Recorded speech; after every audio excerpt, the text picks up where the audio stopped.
hit that subscribe button and the bell icon beside it to check out our latest videos before anyone else.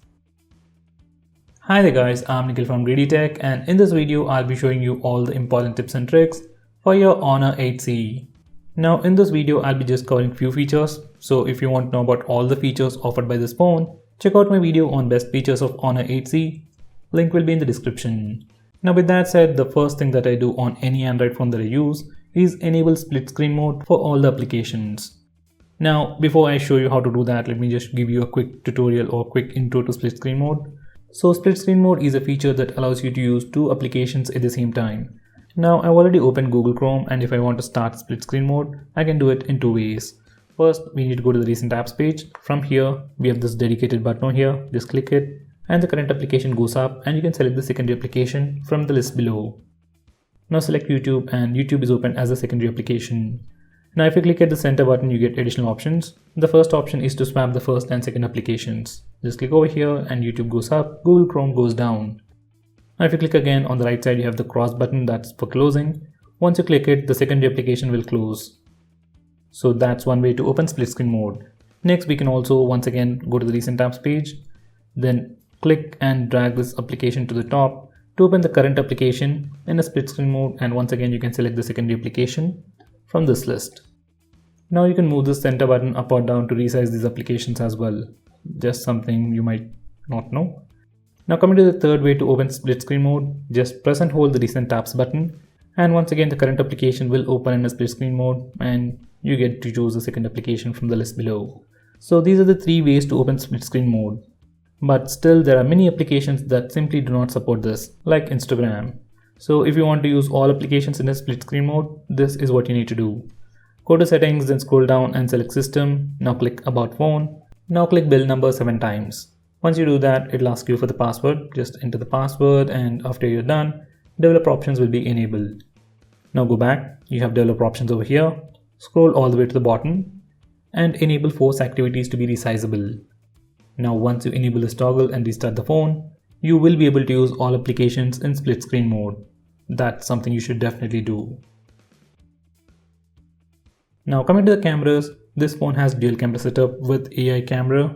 So you get a dedicated mode for AI mode. You have it over here, a toggle for that. Now once you enable the AI mode, phone will automatically detect the scene and try to enhance some properties of the image. Usually things look super saturated and colors simply pop out. For example, if I take this picture, that's not how it looks like. So here's a preview, and you can see that colors are looking a bit more pleasing. So this is the natural look and this is the saturated look. Now if you take a picture in AI mode, you get a badge over here saying it's an AI picture. Now if you don't like the effect, you can disable it over here and you get the regular picture. So here's a quick difference between regular mode and AI mode. You can see the subtle difference in colors. So I would suggest you to use AI mode all the time, and if you don't like an image with AI mode, you can always disable it later. Now coming to the portrait mode, if you want to take portrait shots of human subjects, you need to use this portrait mode, and you should definitely make sure that this particular toggle is enabled. So even if you're in a portrait mode and if this particular toggle is disabled, you won't get the background blur effect. So make sure this is portrait mode and this is enabled. Now in this mode, your phone can take portrait shots of only humans. That means your phone needs to recognize a human face in the scene. So if you're going to take a portrait shot of an object, it's not going to work. So for that we have aperture mode. Now in this aperture mode, we can take a portrait shot of a human subject or an object or anything, and you get a nice background blur effect. Now on this phone you also get this option where you can change the amount of background blur effect before taking a picture. So if you want to increase the blur intensity, you can keep it low, and if you want to decrease it, you can go to the right side. Now that's not it. Now if you take a picture in aperture mode, you get the symbol at the top right corner, and if you click it, you'll go to the edit mode. Now in this edit mode, you can change the focus point from say the bottle to the cup, and then you can also edit the amount of background blur effect you want, which is a very unique feature and that's only available on this phone. So there you go, that's aperture mode. Next, this phone has a lot of cool gestures. So to enable them, just go to settings, then let's first turn on audio control. Now once you enable it, you can simply say cheese to take a picture. Cheese. So there you go, that's voice control. Next we have touch to capture. Now once you enable it, you can simply touch the preview window to take a picture. Next we have capture smiles. So once you enable this feature, every time it sees your face smiling, it'll take a picture. So with my glasses on, it was having a bit of hard time. Next we have gesture control, where we can simply show your palm to take a picture. So you show your palm and it takes a picture in 2 seconds. So guys, those are all the camera gestures. Now going on next, if you really hate this notch and want to disable it or hide it, you can go to settings, then select display settings, then select notch and select the second option. Now once you do that, a black background will be put on the notch area and it doesn't stick out too much. Now for some quick tips, while watching videos on YouTube, you can do a pin gesture to go full screen, and you can double tap on the left side to go back 10 seconds or 5 seconds, and double tap on the right side to go forward 10 or 5 seconds. You can change that setting from YouTube settings. Now going back to settings, open app and notifications, then select notification and status bar settings.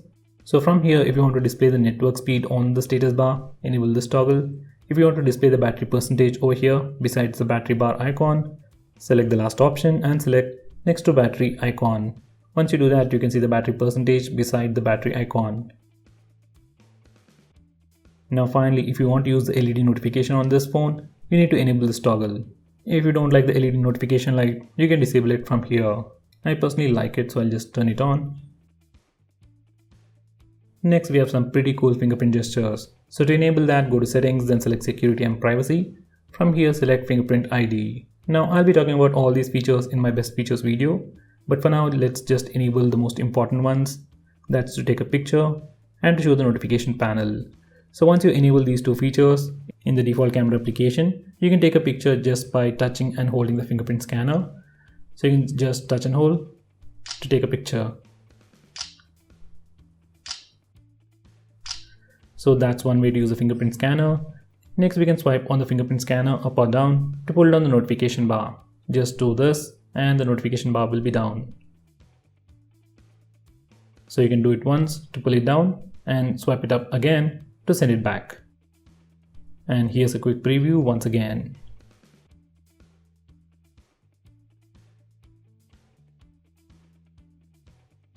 Now going on next, I'll show you how to take a screenshot. On any Android phone, if you want to take a screenshot, press the volume down and power button both at the same time. Just press and hold and your phone will take a screenshot. Now if that's a little hard for you, you can also use the notification toggle from here. Just swipe down and click this toggle screenshot and your phone will take a screenshot. Now if you want something still more convenient, we have 3-finger screenshot. To enable it, go to settings, then select smart assistant, then select motion control, then select 3-finger screenshot and enable this toggle. Now once you do that, you can simply swipe down using 3 fingers to take a screenshot. And it literally works everywhere. Next, I'll show you how to record calls automatically on this phone. For that, first open the phone dialer, then go to settings, just click this button, select settings, then select automatically record calls. Just enable this toggle to record calls automatically on this phone.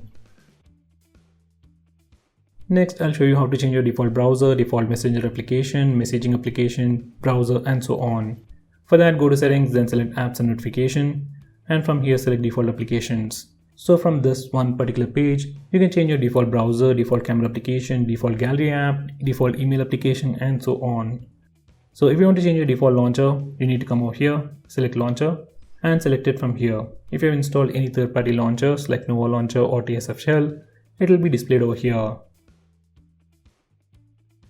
Now if you want an app drawer on your phone, you can go to settings and then select display, then select home screen style and select the second option. And once you do that, once you go to the home screen, you can find an app drawer.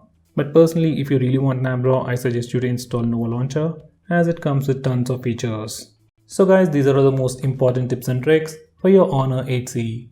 If I missed out anything important, do let me know by commenting below this video, and definitely check out my video on best features, where I'll be talking about all the best features of this phone. So guys, that's pretty much it for this video. Thanks for watching. If you're planning to buy this phone, please use the link in the description. It always helps the channel, and if you want us to make any specific video, tweet out to us with the hashtag AskGreedyTech on Twitter and I'll try to make it as soon as possible. I'm Nikhil from GreedyTech signing off. Have a nice day.